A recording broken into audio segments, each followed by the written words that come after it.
세상에 사는 서술자, 구술자가 하나가 되어 구술자의 삶을 기록하는 프로젝트입니다.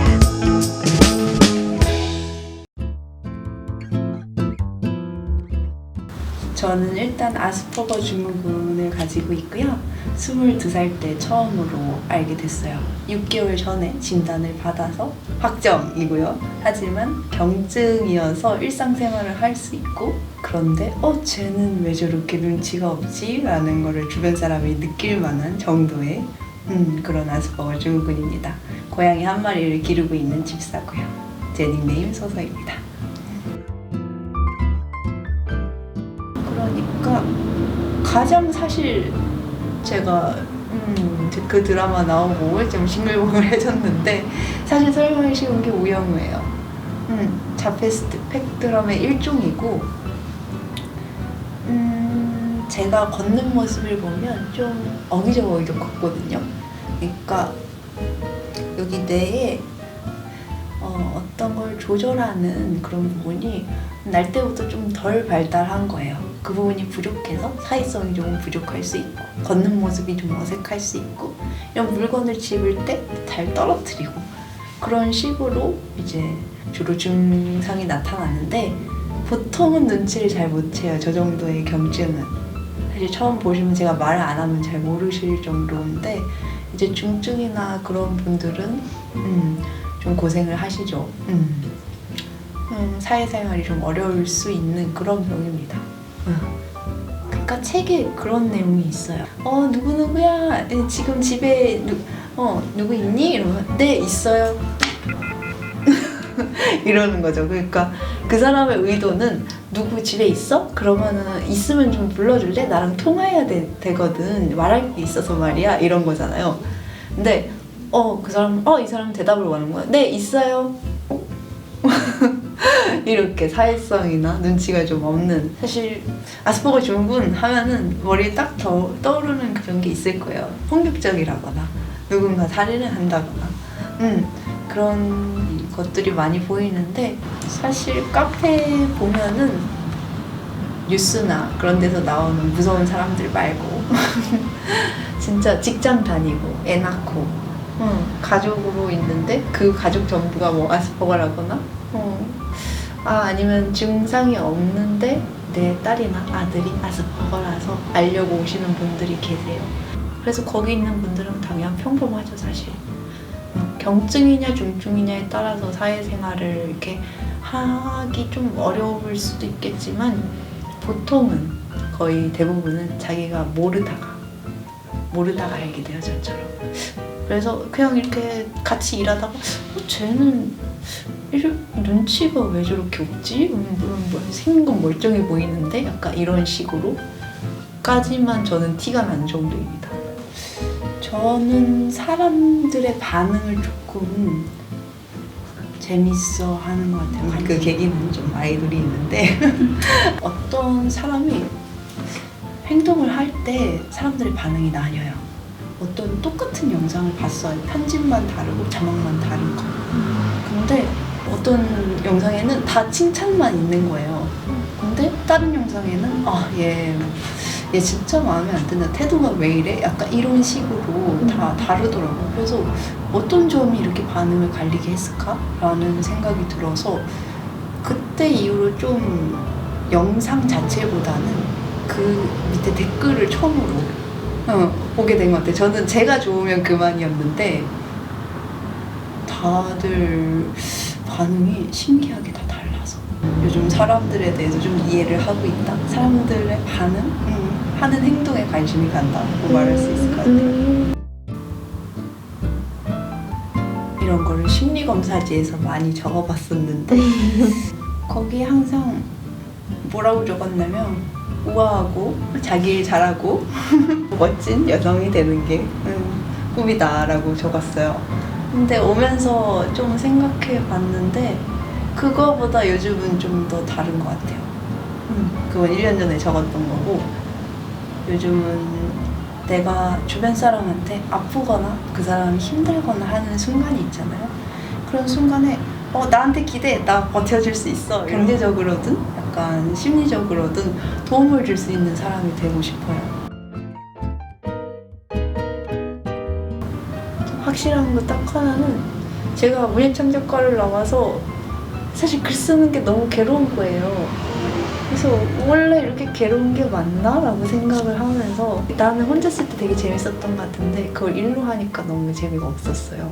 그러니까 제가 타인한테 터놓을 수 없으니까 일기나 글이나 느낀 점들을 노트에 빼곡하게 적었던 거예요. 그걸 다 말하면 사람들 귀에 피가 나니까. 그래서 근데 말을 하고 나니까 일기를 좀 잘 안 쓰게 됐어요. 그런 날에는 기록하고 싶은데 그래서 내가 즐거워하는 거는 내가 하고 싶은 말을 글로 적는 거구나. 그러니까 하고 싶은 말을 할 수 있으면 저는 글 안 써도 되는 사람인 거예요. 그걸 처음 알았어요. 너무 늦게 알았죠. 대학도 다 졸업했는데 큰일 났다.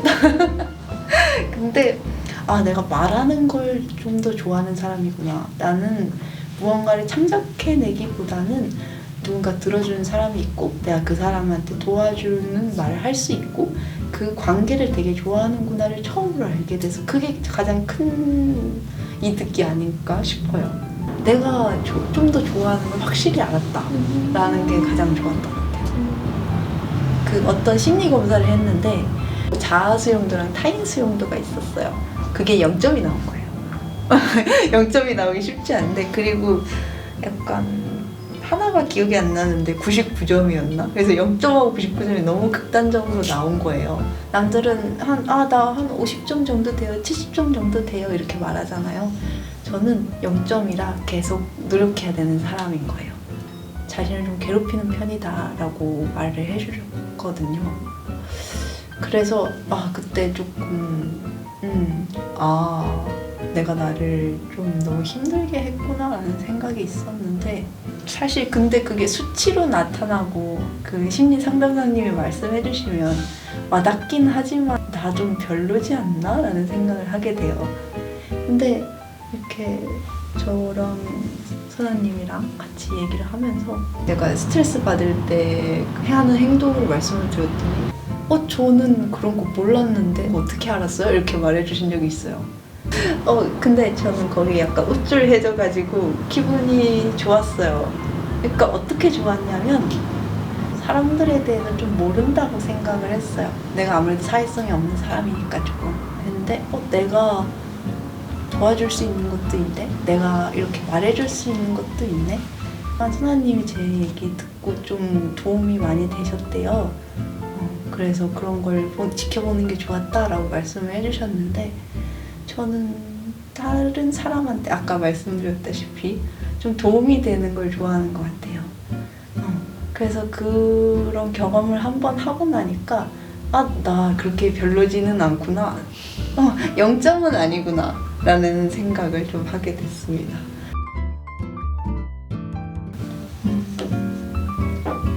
제가 아무래도 아스퍼거 증후군이다 보니까 그분들한테 좀 하고 싶은 말이 있어서 나온 거거든요. 예전에 저한테 아스퍼거 증후군은 그 인사이드 아웃 보셨나요? 기쁨이가 슬픔이한테 동그라미를 이렇게 하나 그어요. 그리고 자 이제부터 네가 할 일은 여기 가만히 나오지 않고 있는 거야 라고 말을 하거든요. 슬픔이가 자꾸 사고를 치니까 제가 약간 그 원 안에 있는 슬픔이었어요. 그러니까 거기서 너는 이런 거 남들한테 보기에 조금 안 좋으니까 그러지 마. 그냥 티를 내지 말자. 아예 나서지를 말자.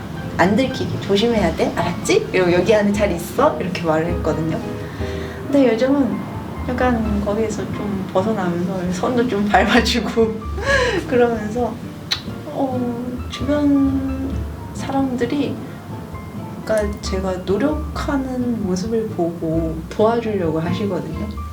그렇게 실제로 도움을 받았고 그렇게 일한 적이 너무나 많고 그랬는데 그걸 무시하고 저를 자꾸 가두려고 했던 게 많아요.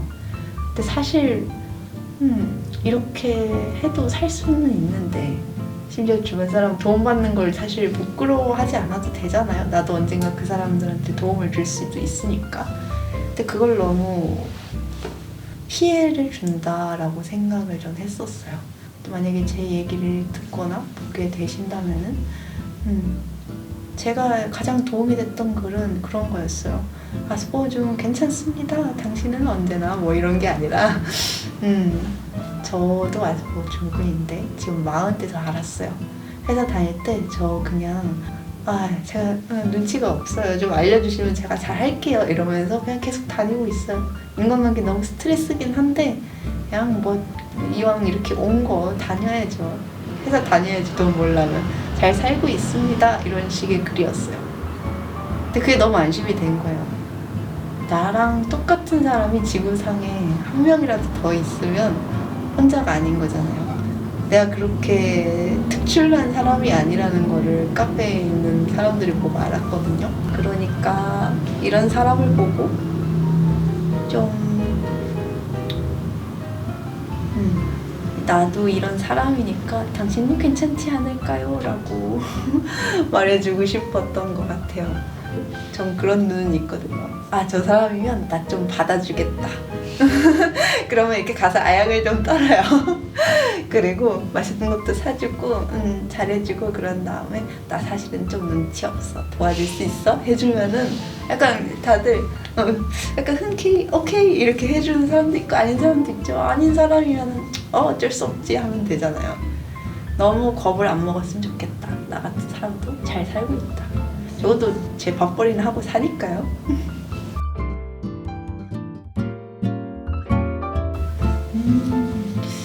이번 연도에 신청하길 제일 잘한 일? 왜냐하면 사실 인터뷰 나갈 때마다 아무리 제가 아까 괜찮다고 얘기했지만 그래도 내일 뭔 얘기하지? 이러면서 항상 전날 밤에 이러고 잠을 들었어요. 근데 뭔가를 하든 간에 사실 해보고 나면 별게 아니란 걸 알게 되거든요. 근데 저는 항상 혼자 했어요. 뭘 하면은 그러니까 딴 사람들한테 난 민폐니까 하지 말아야지 라고 생각을 했었어가지고 근데 누군가가 나랑 팀이 돼서 같이 해보는 경험을 사실 처음 해본 것 같아요. 글 쓰는 부분에서는 특히 민폐니까도 있었지만 내 거는 난 이렇게 하고 싶은 거야 이렇게 해야 되고 그러니까 나 혼자 갖고 놀아야 되니까 너네는 오지 마 이런 식이었던 것 같아요. 근데 서로 의견 조율하고 그런 경험을 해보니까 인간관계라는 게 좋고 싫고가 끝이 아니라 저 이런 생각도 있는데 이거 어떻게 조정해 볼까요? 라는 거를 경험할 수 있어서 진짜 좋은 이번 연도에 제일 잘한 일 그겁니다. 사실 처음에 이거 신청했다 하고서 이제 다른 지인분을 만났어요. 근데 그분이 되게 큰 결심 하셨네요 이러는 거예요. 이거 재밌네 하고 싶다 하고 해가지고 이렇게 적어서 냈어요 바로. 근데 그분이 저는 하려다가 고민하다가 결국 못했거든요. 약간 좀 사명감이라던가 막 그런 식으로 말씀을 하시는 거예요. 나는 되게 별 생각 없이 했는데 내가 좀 그런가? 라고 생각을 하다가 오늘 든 생각이 다들 뭔가 말을 하고 이걸 기록으로 한다는 게 꼭 도움이 되어야 되고 내가 조금이라도 틀린 말을 하면 안 될 것 같고 그런 불안이 좀 있으신가 봐요.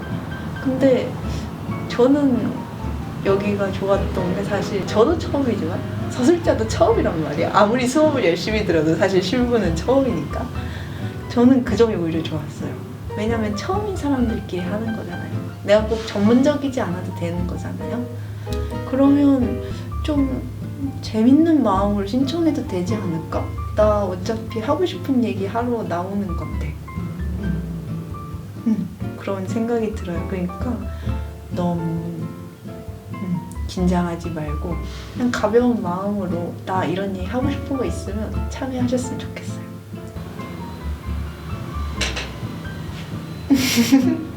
삑삑 소리가 다시 나서